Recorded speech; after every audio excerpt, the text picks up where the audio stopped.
আসসালামু আলাইকুম। আশা করি সবাই ভালো আছেন এবং সুস্থ আছেন। সড়ক ও জনপদের ওয়ার্ক অ্যাসিস্ট্যান্টের যে নিয়োগ চলতেছে এটা নিয়ে বেশ কিছু প্রশ্ন আপনারা করেছেন। এগুলোর উত্তর দেওয়ার চেষ্টা করব। তার মধ্যে রয়েছে অভিজ্ঞতার বিষয়, পরীক্ষার পদ্ধতি, অস্থায়ী বিষয়, এইসব বিষয় ক্লিয়ার করে দেব আজকে। ঠিক আছে, ভালো লাগলে চ্যানেলটি সাবস্ক্রাইব করে যাবেন। আমার একটা ফেসবুক পেজ আর দ্বিতীয় নতুন একটা চ্যানেল আছে, ওইটা সাবস্ক্রাইব করে দিবেন। লিংক এই ভিডিও ডেসক্রিপশন বক্সে থাকবে। মূল কথায় আসি। প্রথমে এই বলি যে আপনারা আবেদনটা করে নেবেন। আবেদন তো শুরু হয়ে গিয়েছে, শেষের দিক পর্যন্ত অপেক্ষা করবেন না। অনেকে শেষে করেন, শেষে করলে প্রবলেম দুটো হবে। প্রথমত সার্ভার কাজ করবে না, যেহেতু এটা একটা ভালো নিয়োগ, প্রচুর মানুষ আবেদন করতে চাইবে, সেই জন্য শেষ পর্যন্ত অপেক্ষা করবেন না। 2 নম্বর বিষয় হচ্ছে আপনি নিজেই ভুলে যাবেন। ঠিক আছে, সেই জন্য আগে আগে করে নেবেন। যারা করেন নাই আজকালের মধ্যে করে নেবেন, সামান্য টাকা আবেদন ফি। এই ওয়ার্ক অ্যাসিস্ট্যান্টের কাজ কি, এগুলো নিয়ে এর আগের ভিডিওতে কথা বলছি, যারা দেখেন ওইটা দেখে নেবেন কাজ সম্পর্কে। আচ্ছা, এটা 16তম গ্রেড আর হচ্ছে নিবে 52 জন। গ্রেড ছুঁড়ে ফেলে দেন, সংখ্যাও ছুঁড়ে ফেলে দেন। 16তম গ্রেড হলে কি হবে, এটার মজাই অন্যরকম পাবেন। ওখানে ভালো একটা জায়গা। ঠিক আছে, অতএব গ্রেড নিয়ে ভাবার কিছু নেই। আপনি এইচএসসি পাশে এটা আবেদন করবেন, সুতরাং 16তম গ্রেডও অনেক কিছু। প্রথমত অভিজ্ঞতার বিষয়টা অনেকেই আমাকে প্রশ্ন করেছেন। আচ্ছা, নিয়োগের পাশে, সার্কুলারের পাশে লিখাই আছে, এই অভিজ্ঞতাটা হচ্ছে কি, এটা হচ্ছে বাড়তি যোগ্যতা।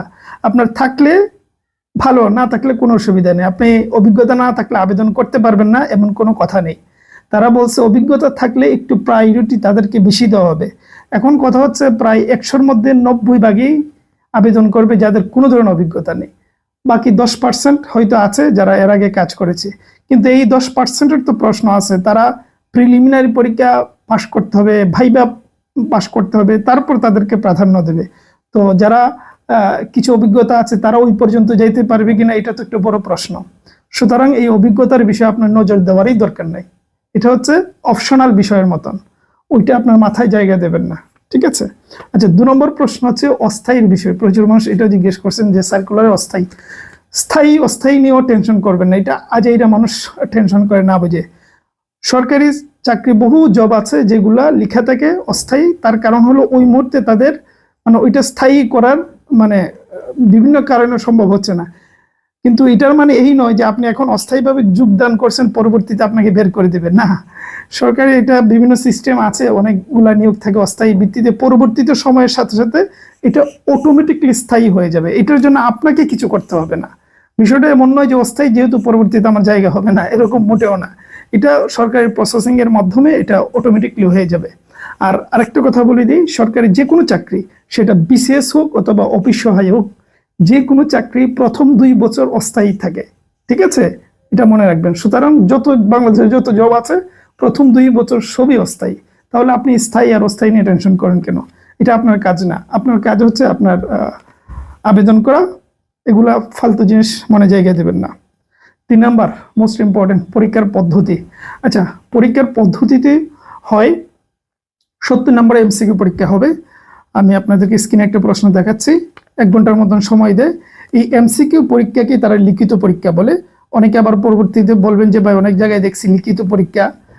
সুতরাং ক্লিয়ার করে দিলাম, এই এমসিকিউ পরীক্ষাটাই তারা লিখিত বলে। যেমন প্রাইমারি এমসিকিউ পরীক্ষা হয়, অথচ তারা লিখে লিখিত পরীক্ষা। সুতরাং এইটাই এমসিকিউ, এইটাই লিখিত, একটাই পরীক্ষা, দেন ভাইবা হবে।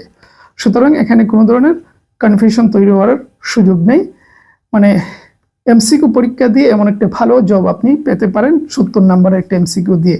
সুতরাং একটু বুঝে শুনে পড়লে 70-এর মধ্যে 60, 65 বা 50+ পাওয়া আহামরি কিছু নয়। শুধু একটু বুঝে শুনে পড়তে হবে।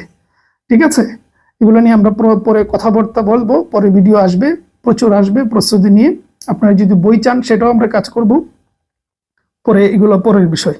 আচ্ছা, তারপর শেষ 4 নম্বর যেটা, এটা অনেকে জিজ্ঞেস করেন মেয়েরা আবেদন করতে পারবেন কিনা। কেন পারবেন না? ওখানে তো কোনো লেখা নেই যে মেয়েরা পারবেন না।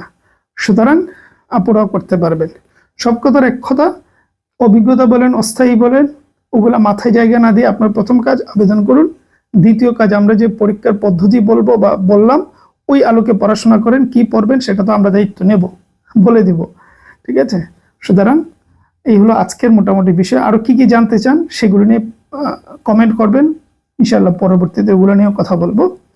আপাতত যারা আবেদন করেন নাই, আবেদনটা করে নেন। ভালো থাকবেন, সুস্থ থাকবেন।